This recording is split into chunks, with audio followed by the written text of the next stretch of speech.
señor Toledo ahora ha sido notificado ya de la decisión del Estado norteamericano para su entrega.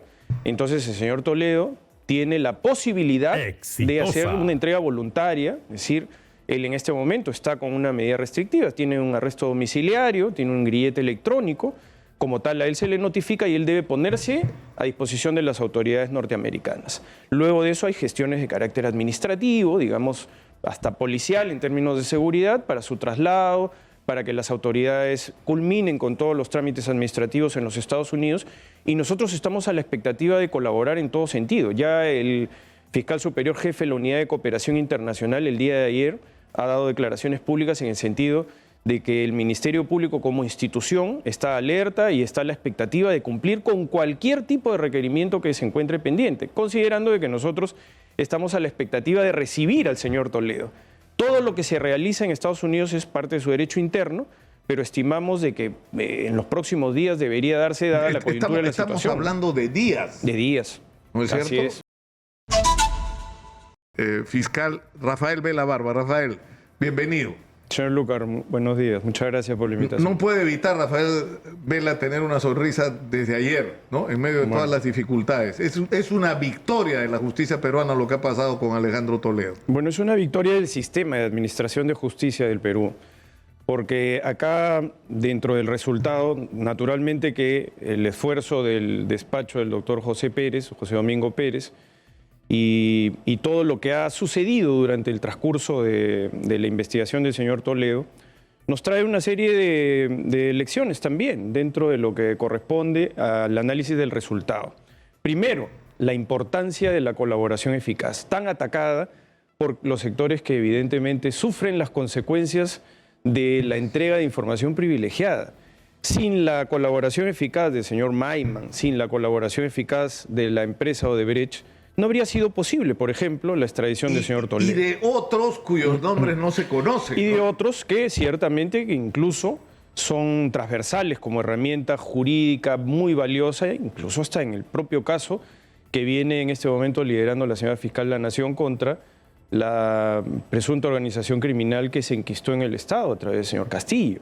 Entonces, todos los esquemas de legalidad que el Ministerio Público ha respetado escrupulosamente, siempre tienen que ser evaluados a la luz de los resultados, y este es uno de ellos. El señor Toledo ha litigado activamente en los Estados Unidos tratando de buscar entorpecer el proceso de extradición. Finalmente, ya el gobierno de los Estados Unidos no solamente ha certificado la extradición a través de un juez federal, sino que a través de sus autoridades, dentro de lo que sería el Poder Ejecutivo en el Perú, también ha decidido su entrega. Entonces, aquí de lo que estamos hablando es del reconocimiento de que toda la evidencia incorporada por el despacho del doctor José Domingo Pérez, es suficiente como para convencer a las autoridades norteamericanas, al sistema de administración de justicia norteamericano, de que aquí hay un caso sólido contra el señor Toledo. Y eso se construye a través también de este tipo de herramientas jurídicas y por supuesto, claro, y por supuesto también de la voluntad de ponerse de frente hacia lo que es también el enfrentamiento con el poder. Estamos hablando de un expresidente constitucional de la República que por supuesto tiene una serie también de formas de defenderse, tanto desde el punto de vista jurídico como desde el punto de vista mediático.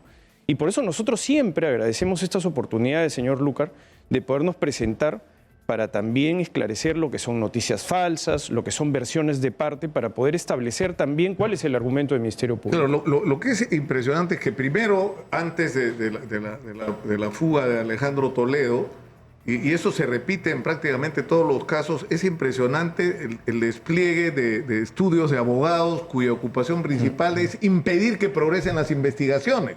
Porque mucha gente dice, ¿por qué se demoran tanto las investigaciones? ¿Por qué toman años procesos cuando las evidencias que se muestran en los medios? Es que es un sistemático boicot a que en realidad los procedimientos se ejecuten, ¿no? No, sin duda. Y fíjese que no solamente estamos hablando de defensa técnica que cualquier persona podría tener, sino lo que el dinero y la oferta del mercado puede pagar. En el caso de Lava Jato, señor Lucar, han participado o vienen participando activamente, sin excepción, todos los estudios prestigiosos de abogados de Lima en materia de defensa penal. Entonces el Ministerio Público los tiene que enfrentar también en la litigación, en lo que corresponde al trabajo de garantía a través del Poder Judicial, pero lógicamente también los abogados hacen un trabajo mediático y permanentemente nosotros hemos tenido que dar la cara, dar la información correspondiente a través de los espacios que se dan en los medios de comunicación, porque evidentemente los abogados también tienen una versión de parte y queda instalada dentro de la legitimidad de una investigación cuando solamente ellos hablan, ¿no? Y muchas veces critican por qué los fiscales tenemos un rol activo dentro de los medios de comunicación. Es porque en el mundo de las comunicaciones, señor Lucar, de las noticias falsas, de los llamados fake news, de las posiciones que cada abogado puede vertir, no es incómodo para nadie el escuchar a un abogado cuando claramente dice que está defendiendo a una persona investigada. Pero también el Ministerio Público es una parte importante dentro del sistema de administración de justicia y no siempre se dice la verdad. Entonces es importante este espacio para transmitir lo que es la argumentación también del Ministerio Público, que trabaja sobre la base de evidencia. El otro día hablaba con una persona amiga del Ministerio Público y me decía, el problema que tenemos los fiscales que estamos luchando contra la corrupción, contra el crimen organizado, contra el lavado de activos, es que no enfrentamos estudios, enfrentamos estadios de abogados, me decía. Es decir, la cantidad de estudios, los ejércitos de abogados que hay, tratando de impedir que esto llegue a donde debe llegar, como está llegando en el caso de Toledo. Ahora, ¿en qué punto estamos en el caso de Alejandro Toledo? O sea, ¿qué falta? O sea, ya terminó el proceso. Bueno, en realidad, técnicamente, el proceso culminó desde el punto de vista del sistema de administración de justicia norteamericano en el año 2021. Fines del año 2021 se certificó la extradición del señor Toledo. El señor Toledo, en ejercicio de su derecho, interpuso un habeas corpus contra el juez norteamericano. Y eso debe quedar claro, ¿no? Porque ahí ya las autoridades peruanas en general, el sistema de justicia peruano en general ya no puede tener ningún nivel de participación. Ese habeas corpus también ha sido rechazado y el día 9 de marzo es la audiencia de apelación de ese habeas corpus que ha sido rechazado. En el interín de estas decisiones, en paralelo, también el gobierno de los Estados Unidos hace una evaluación, ya no solamente de la parte jurídica, que ya se agotó, porque ya hay un juez federal que así lo determinó, es decir, que ha evaluado ya todas las argumentaciones de la defensa del señor Toledo y las ha rechazado. Entonces, ese es más bien un reconocimiento del trabajo que se hace dentro del sistema de administración de justicia en el Perú, en el que no solamente el Ministerio Público es una pieza, por supuesto, integral, fundamental, sino también el Poder Judicial del Perú, porque cada extradición es aprobada por el Poder Judicial. Entonces, por eso yo le decía al inicio de esta entrevista, señor Lucar, de que se trata de un triunfo del sistema de administración de justicia del Perú que reclama a una persona que tiene una causa probable de enjuiciamiento, es decir, que ya hay una acusación fiscal, no estamos hablando de cualquier estándar, porque eso también ha sido determinante para la entrega del señor Toledo, que ya existen acusaciones fiscales contra él, tanto en el caso Interoceánica como en el caso Ecoteva, y cumple con los estándares máximos de un sistema de administración de justicia ajeno a nosotros y que reconoce la calidad del trabajo que se ha realizado. Ahora, en tiempos, ¿de qué estamos hablando? Sí, en tiempos de lo que estamos hablando es que el señor Toledo ahora ha sido notificado ya de la decisión del Estado norteamericano para su entrega. Entonces el señor Toledo tiene la posibilidad de hacer una entrega voluntaria, es decir, él en este momento está con una medida restrictiva, tiene un arresto domiciliario, tiene un grillete electrónico, como tal a él se le notifica y él debe ponerse a disposición de las autoridades norteamericanas. Luego de eso hay gestiones de carácter administrativo, digamos, hasta policial en términos de seguridad para su traslado, para que las autoridades culminen con todos los trámites administrativos en los Estados Unidos y nosotros estamos a la expectativa de colaborar en todo sentido. Ya el fiscal superior jefe de la Unidad de Cooperación Internacional el día de ayer ha dado declaraciones públicas en el sentido de que el Ministerio Público como institución está alerta y está a la expectativa de cumplir con cualquier tipo de requerimiento que se encuentre pendiente, considerando de que nosotros estamos a la expectativa de recibir al señor Toledo. Todo lo que se realiza en Estados Unidos es parte de su derecho interno, pero estimamos de que en los próximos días debería darse, dada la coyuntura de la situación. Estamos hablando de días. De días.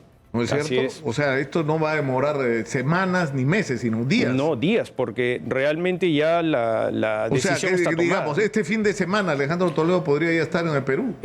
Yo no sabría decirle si fuera tan pronto, porque seguramente hay algunas cuestiones de la burocracia interna de los Estados Unidos que tal vez uno pueda desconocer y que se tienen que Ya, cumplir. pero digamos, si se pone un rango, en 15 días aproximadamente. Bueno, si el señor, lo que nos han explicado es que si el señor Toledo no se pone a disposición voluntariamente de las autoridades norteamericanas, hay que solicitar su aprehensión a través de un juez. El juez ordena la aprehensión y se supone que después de eso debe ser Pero lo entregado detienen físicamente. para entregarlo, a la las justicia peruana. O sea, Así no es. no lo entregan para otra cosa que eso. No, ya no, porque ya todo eso ha sido agotado.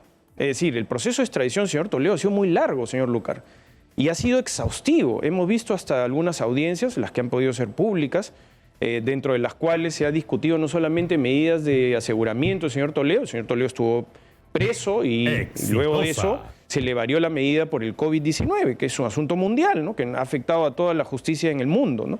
Entonces, a partir de ese momento, el proceso de extradición culminó con la certificación de parte del juez federal y luego de eso hay un análisis ya de una institución que es mixta, es decir, a la decisión de las autoridades del sistema de administración de justicia se le añade la evaluación ya política, digamos, del propio caso por parte de las autoridades Claro. del Departamento de Estado y del Departamento de Justicia de los Estados Unidos. Eso también ya culminó, ya también está determinada la decisión, de tal manera que No, porque ante lo que estamos... está claro, además siento un presente bien importante, ¿no es cierto? Porque acá hay tres cosas, por así decirlo. La primera es que está acreditado que los delitos por los que se les está reclamando son delitos allá y acá. Así es. Es decir, no hay duda que y además que la argumentación y las evidencias presentadas justifican que se le procese y que se tomen todas las medidas necesarias en su caso. Es correcto. Y yo le añadiría, perdone que lo interrumpa, que también ya hay acusación fiscal en ese caso, Claro. que era otra de las discusiones que existían en la interpretación del tratado.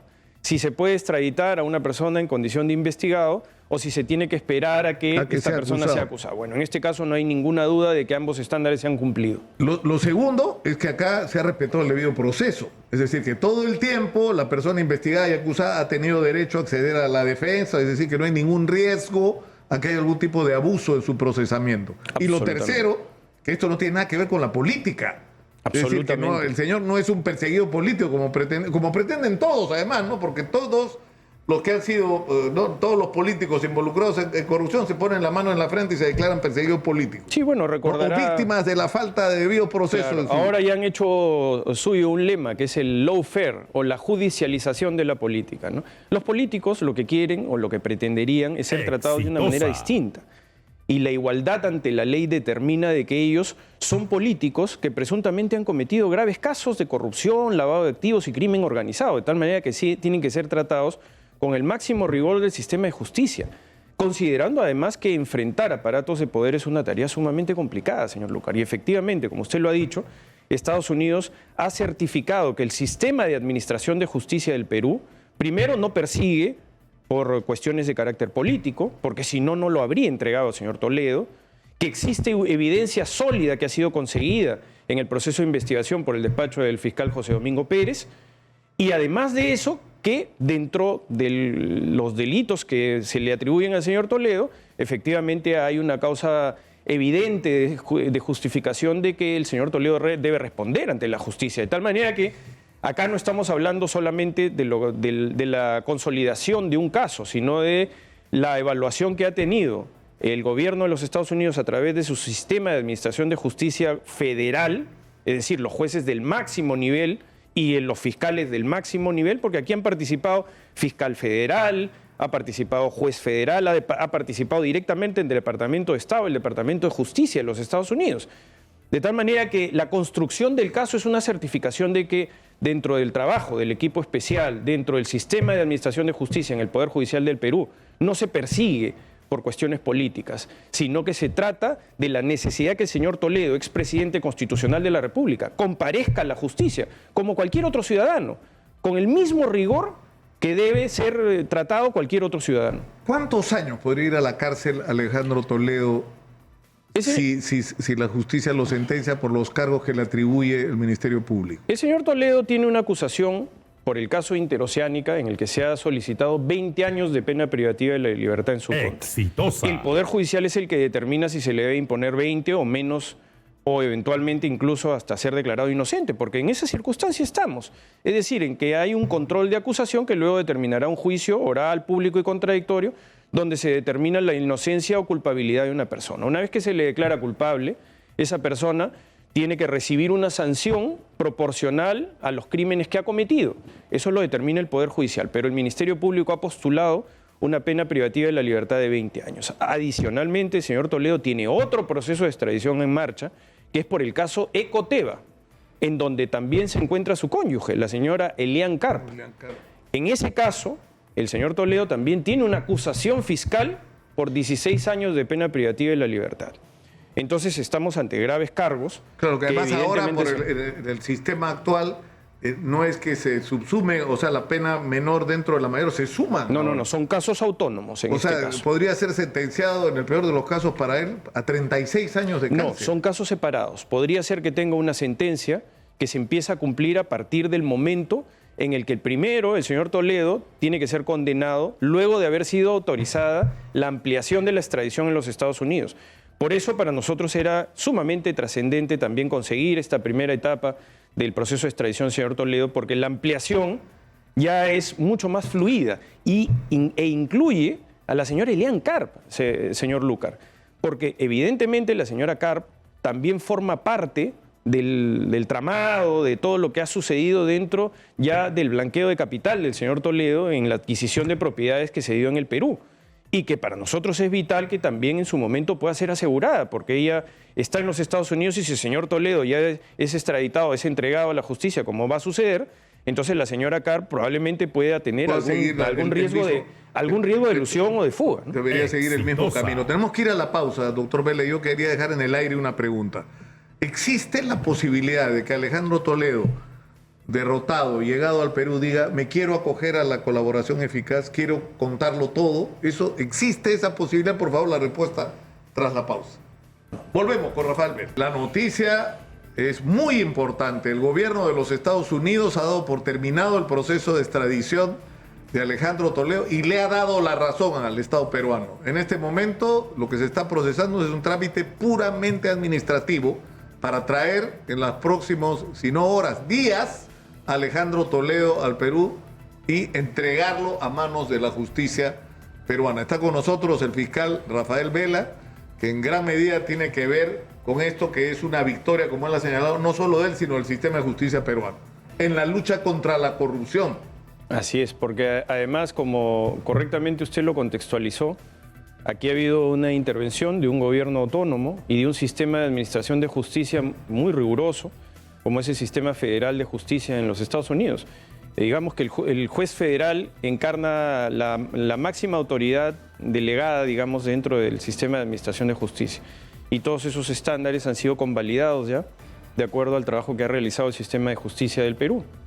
Ahora, Alejandro Toledo en este momento se tiene que sentir perdido, ya sabe que no hay nada que hacer, sabe que lo van a traer y sabe que va a enfrentar un proceso, o sea, va a ir seguramente a Barbadillo, va a estar con Fujimori y con Pedro Castillo, que es de imagen simplemente impresionante porque revela la tragedia nacional, ¿no es cierto? Pero él tiene que saber que lo que le puede esperar es prácticamente morir en la cárcel. Revela además, señor Lucar, la autonomía del Ministerio Público y el trabajo que viene realizando. Claro, por las diferencias políticas, digamos, o sea... Porque era el mismo discurso. Yo le decía hace un momento que hablábamos del lema que había sido hecho suyo por parte de los políticos que están sujetos a investigación, que era el lawfare o la criminalización o judicialización de la política, ¿no? Que además tiene un exponente en el señor Zaffaroni, ¿no? Ahora abogado del señor Castillo, ¿no? Entonces, en ese contexto, los políticos pretenden ser tratados de una manera diferenciada, con un estatuto de privilegio.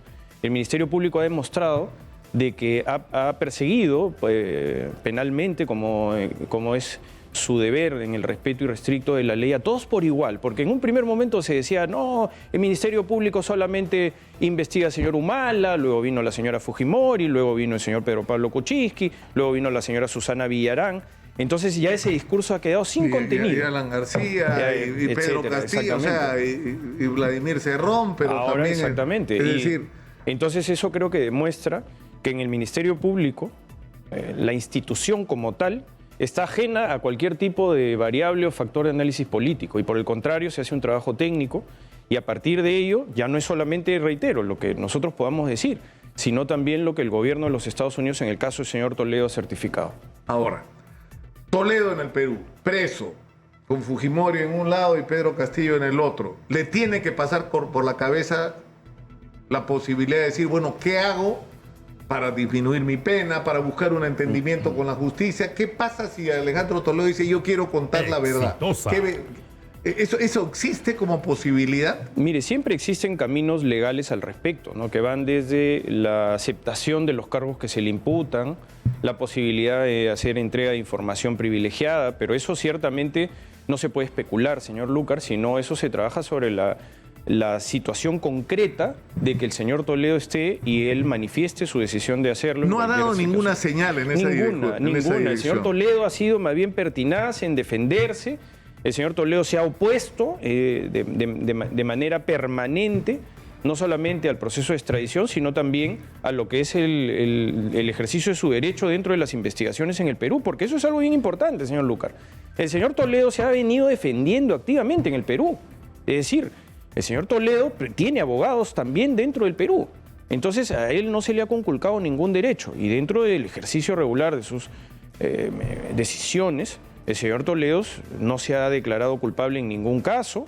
Entonces estamos hablando de posibilidades que se podrán analizar por parte del despacho del fiscal José Domingo Pérez una vez que se concrete su llegada y pueda haber algo al respecto. De momento no tenemos ninguna posibilidad de especular en ese sentido, señor Lucas. Claro, pero la posibilidad no está cerrada tampoco. Legalmente no, porque la ley lo prevé, ¿no? Ahora, pero eso plantea un asunto muy delicado, porque si Alejandro Toledo se decide a hablar, yo decía, y no lo decía en broma, hay gente que no ha dormido anoche, porque sabe que si Alejandro Toledo cuenta las cosas que han pasado durante su gobierno, hay mucha gente que está pasando, digamos, por la sombra, que ha estado involucrado en graves hechos de corrupción, podría verse seriamente expuesta. Bueno, y eso plantea que Alejandro Toledo no solamente hay que traerlo y debe estar donde tiene que estar, que es donde reclama la justicia, porque además ha tratado de fugar, o sea, él ha dado el argumento para que la prisión preventiva se active, ¿no es cierto? Ha escapado del país. Exitosa. O sea, ya no sobre eso prácticamente él se ha encargado de acabar con la discusión. Pero el cuidado de su integridad es un asunto importante ahora. No, sin duda. El señor Toledo tiene dos mandatos de prisión preventiva. Tiene uno por el caso Interoceánica y otro por el caso Ecoteva. Ambos confirmados a todo nivel dentro del sistema de justicia peruano. Incluso el señor Toledo ha acudido hasta el Tribunal Constitucional a cuestionar las medidas de prisión preventiva como tal. Efectivamente, el señor Toledo, cuando se ha entregado al Estado peruano, el Estado peruano tiene que garantizar en primer término su vida. Y para ello tiene que darle las condiciones para que el señor Toledo pueda responder a la justicia y que pueda además también tener el ejercicio de su derecho a la defensa.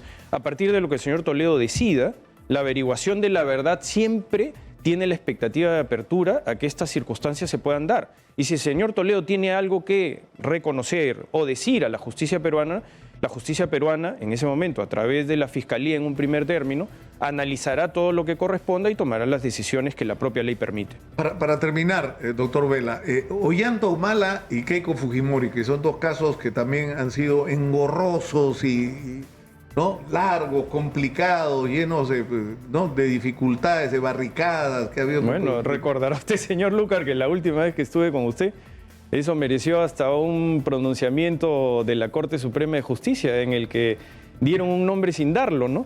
No ha dicho nada, doctor Vela, Sí. Hoy día, ¿no? No, Te estoy bueno. preguntando que vaya a provocar algo. Porque en esa oportunidad recordará usted que lo que yo le manifesté fue específicamente lo que era la posición institucional del Ministerio Público sobre el avance de los casos del señor Humala, pero también transversalmente de otros, como el de la señora Fujimori. La Corte Suprema finalmente le ha respaldado la decisión de sus propios jueces y le ha dado la razón también al Ministerio Público de que esos casos deben llegar a decisiones finales en los juicios. Y eso ha pacificado ya, por ejemplo, una agresiva campaña que existía en contra del trabajo del Ministerio Público y sus imputaciones. Entonces, con esa decisión de la Corte Suprema estamos a la expectativa de que los juicios culminen. Y por eso es que ahora vemos muy activos en medios de comunicación a los abogados y determinados medios que son abiertamente, digamos, con líneas editoriales de animadversión al equipo especial, muy activos en esta situación, ¿no? Ese es el ejercicio de la libertad de prensa y nosotros estamos acá para contestarles. Estamos acá para decirles que el Ministerio Público, en contra incluso de lo que el dinero puede pagar en términos de defensas de calidad, defensas técnicas, en contra de todas las circunstancias, finalmente el Ministerio Público sigue avanzando en su trabajo.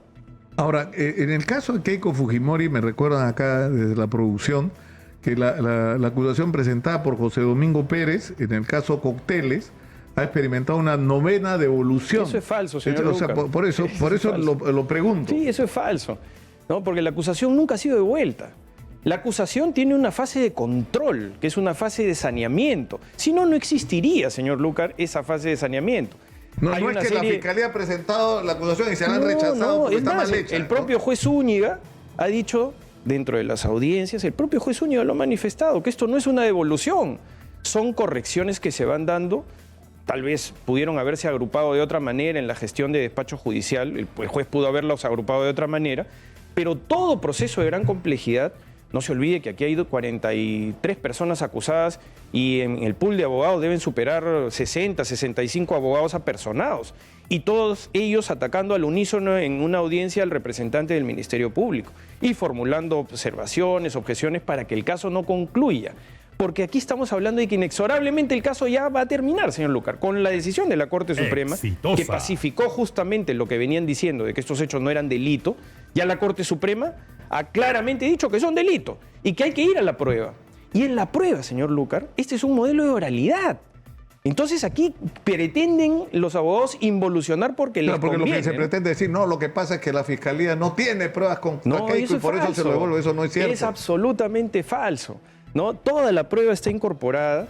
Lo que sucede es que para poder incorporar la prueba en el futuro juicio hay que establecer criterios de pertinencia, conducencia y utilidad, y lo que pretenden los abogados es que primero se le haga por escrito saber eso para después volverlo a discutir oralmente. ¿Qué sentido tiene, señor Lucar? Porque si fuera solo por escrito, entonces no tendría necesidad de convocarse una audiencia oral. La audiencia oral se convoca precisamente para agilizar el proceso como tal. Y el juez Zúñiga eso es lo que está haciendo. Lo que sucede es que como no le da cabida a los intereses... Yo creo que lo que pasa es increíble, porque es como una estrategia para ganar tiempo, para en el camino ver si la Corte, presidida por el doctor San Martín, resuelve y ya no va a ser delito precedente de lavado de activos, y se les cae. O necesitamos tiempo porque en Brasil le vamos a meter presión a Lula para que Lula le meta presión al sistema de justicia para que no declaren los brasileños de Odebrecht. Pero se les está cayendo eso también. Así es, por eso. Porque se está cayendo lo de Brasil, van a declarar. No, el proceso de colaboración eficaz tiene obligaciones para los brasileños. Los brasileños no han opuesto en nada la declaración.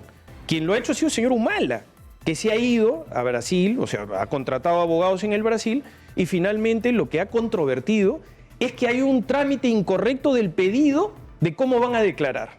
Y entonces, o sea, para ganar tiempo, para postergar. Tiempo, nada más, porque no hay nada de fondo, señor Lucar. Porque si existiera alguna controversia de fondo, entonces sí, evidentemente podría ser que la justicia brasileña le diga... ¿Y cuándo estarán declarando los brasileños? Acá lo único que la justicia brasileña determina es si es correcto que la declaración la tome el fiscal brasileño o la tome el juez brasileño. Es lo único, ¿no? Eso es lo que están cuestionando. Pero no están cuestionando que la declaración se lleve a cabo. Inexorablemente. Inexorablemente se tiene que llevar a cabo. Ahora, y en tiempos, o sea, ¿en qué momento ya están programadas? Ya están programadas. Las diligencias ya están programadas. Así que deben estar dando de cabezazos contra la pared a ver qué nuevo se les ocurre para postergarlo. Bueno, es verdad que siempre están activos dentro de la defensa porque no hay que olvidar, señor Lucar, que enfrentamos aparatos de poder organizados. No, claro. Entonces, que no tienen restricciones. Esa expresión me parece increíble. Sí. Cuando me decía una fiscal, señor Lucar, no enfrentamos estudios, enfrentamos estadios de abogados. Usted no sabe la cantidad. Uno llega y se encuentra 1, 2, 3, 4, 5, 6, 14 abogados. Y el Ministerio Público... Contra un fiscal. Contra un solo fiscal. Y dentro de los equipos de fiscales hay también decisiones de carácter estratégico, ¿no? Hay una campaña agresiva, mediática, ¿no? De varios periodistas que están en general que dicen que el boca. fiscal Pérez no va a las audiencias del caso de la señora Fujimori, ¿no? Y claramente, señor Lucar, el Pero fiscal eso fue Pérez cuando el fiscal Pérez estaba en Colombia, ¿no es cierto? estaba en Enviado Colombia, por la fiscal de la enviado Nación. en una comisión de servicio en representación de la Fiscalía de la Nación, pero eso no lo dicen, ¿no? El fiscal Pérez está asistiendo a las audiencias de juicio oral del caso Metro de Lima, que es un caso sumamente importante, señor Lucar, porque Eso es un está caso al de final corrupción. también, ¿no? Está al final. En el caso de la señora Fujimori todavía está en el control de acusación y el doctor Pérez tiene que decidir si va a una de las audiencias, en la de control, que todavía está dentro de una etapa de control del contenido de la acusación, y la otra del juicio oral, que es la etapa más importante.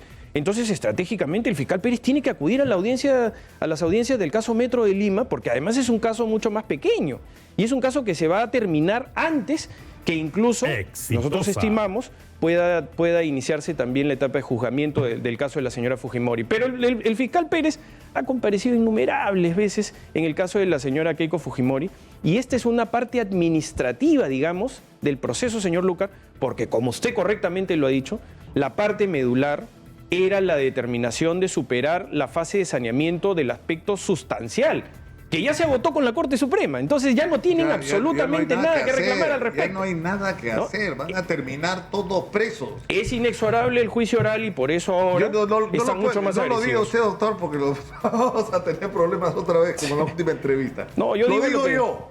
Van a terminar todos presos. Hagan lo que hagan, ya no les queda casi argumento. Y gastaron demasiado. Hubieran empezado sincerándose un poco con la sociedad peruana. Hubiera sido mejor. Son los momentos, señor Lucar. Por eso ahora vemos que hay una agresiva campaña mediática en ese sentido, ¿no? Y nosotros estamos acá para responder. Nosotros nunca nos hemos puesto de costado, señor Lucar. Siempre hemos dado la cara, por supuesto, dentro de los niveles de respeto y consideración. Hay algunas entrevistas a las que yo inevitablemente tengo que dejar de ir cuando, por ejemplo, lo que se usa es el insulto, ¿no? Si hay un periodista que insulta a un fiscal, yo no me puedo sentar en esa mesa a dialogar con esa persona. Entonces, esos son los únicos casos en los que hemos negado eso. Hay periodistas que están fuera de control con este tema, ¿no? Pero en fin. Doctor Vela, muchas gracias por estar acá y una vez más felicitaciones, porque esto es una victoria de su equipo, una victoria personal, pero una victoria sobre todo del sistema de justicia y de los peruanos, ¿no? Que tenemos derecho a equivocarnos cuando elegimos, pero a castigar a quienes nos traicionan, sobre todo con actos de corrupción como en estos casos. Muchas gracias por estar acá. Gracias a usted, señor Lucar.